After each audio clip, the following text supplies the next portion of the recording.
Right now we're going to go to Michelle Geely, who is standing by live right now. Michelle has more for us from out in the field. Michelle, where are you? David, we're in Granada Hills at Devonshire and Balboa in Granada Hills at the Hughes Market. What you're seeing here is something that we're probably going to be seeing a lot of over the next day or so. Long lines at supermarkets.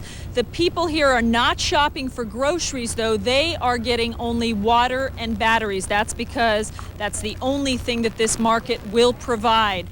We are told that the electricity in this area is out, as it is probably in much of LA at this point. The phones are still out. People don't have water. I tried to get a word from the people inside at Hughes Market, and they wouldn't answer me as to when they might open up here and begin selling groceries. As we said, the electricity is out, but they are running on generator power. The people who have been standing in line here say that they have basically run out of batteries, run out of water. I'd imagine that when their power went out at 4:30 this morning after the earthquake, many of them turned on their flashlights, and if they left them on much of the morning, perhaps they need more batteries. Ma'am, can you tell me, in your case, why are you here, and did you stock up beforehand, or did you just simply run out? No, I did not. I was not prepared. So we're just here to get some water. Do you have any water at home, any bottled water? No. Nothing. How is your situation at home? Do you live near here in Granada Hills? Well, I actually live in Studio City, but we came to visit his dad here, and the place was a mess. Everything was on the floor. But everyone is safe? Yes. All right. How about you? How long have you been standing in line here? Probably about 25 minutes. Not too bad. Not too bad. I'm here with my mom mainly because they don't have the water at their house. We have a 3-day supply. We have an earthquake disaster survival kit. So we have... For a century or so, Southern California was kind of bulletproof economy-wise, and we didn't have any earthquakes, and everything seemed to be going fine. And now, one after the other, major disasters here. Yeah, it's been tough. It has been tough now, 3-4 years of it. But the resiliency of the people of this area is just enormous. I see it on the streets. I was watching people as I was driving here with some of the stores that fell down. People are out there cleaning up, putting things back together. They're opening up their shops even without power. They're very resilient. We're Californians, and we're not going to get an earthquake, big or small. We're not going to let it get us down. Yeah, okay. John Garamendi, thank you very much for stopping by and talking to us. The Insurance Commissioner of California, I'm sure we're going to be hearing from you a lot in the next couple of days. We're going to be very busy for the next few weeks. We just wrapped up some hearings on the fires. I think we're going to be doing earthquakes very soon. I would almost bet on it. Thank you very much. Thank you. Okay. We have this to tell you about right now. San Fernando police report a state of emergency has been declared in that city, and that means that there will be a curfew this evening between the hours of darkness. So if you're in the city of San Fernando, there is a curfew. You are not expected to be out of your home after nightfall, which is sometime after about approximately 4:30. Also, if you are one of those whose home was particularly hard hit and you have nowhere to go, you're in need of a shelter. 2 shelters are open in that area. One is at the San Fernando Recreation Park, that's at Park Avenue and 1st Street, and at Las Palmas Park at 505 Huntington Street. So if you're in the city of San Fernando, keep that in mind tonight.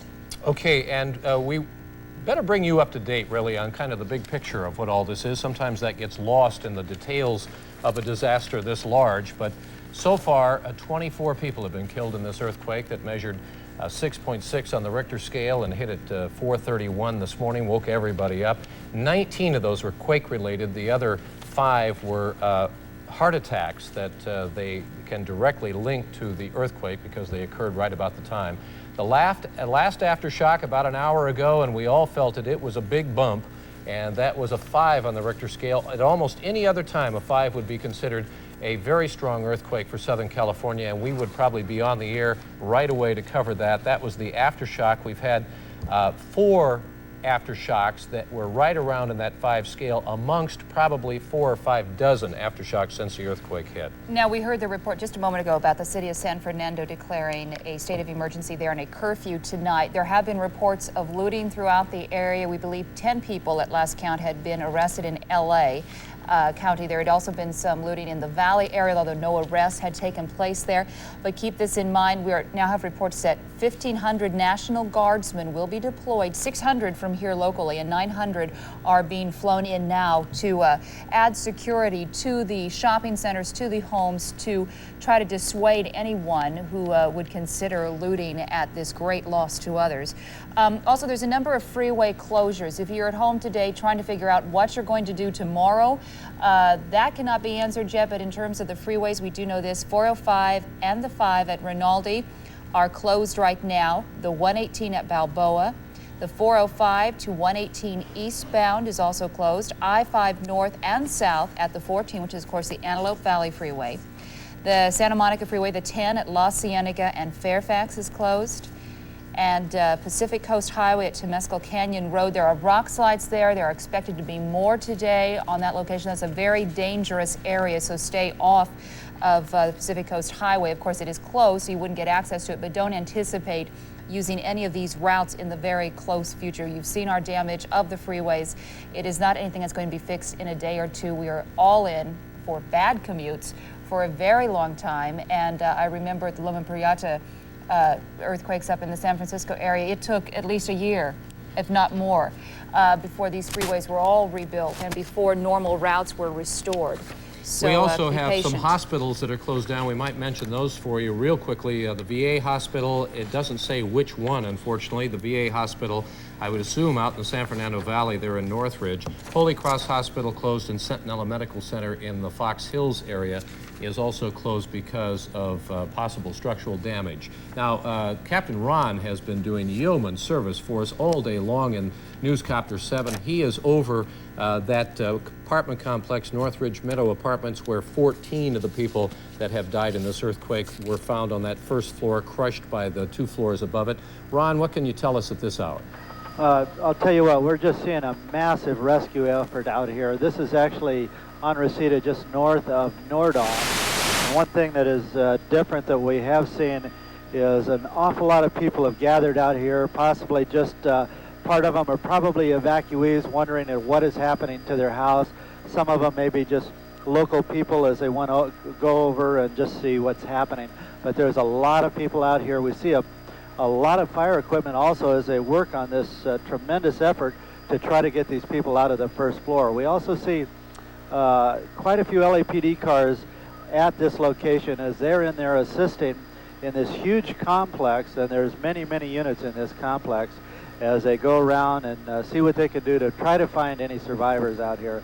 It's a tremendous operation out here, and this is our fire department and law enforcement probably at its best as they go in there trying to save people. Okay, Captain Ron, thank you for that. Again, the number of fatalities, as we've seen, it could yet rise as these rescues go on throughout the area. 24 people reported to be dead now.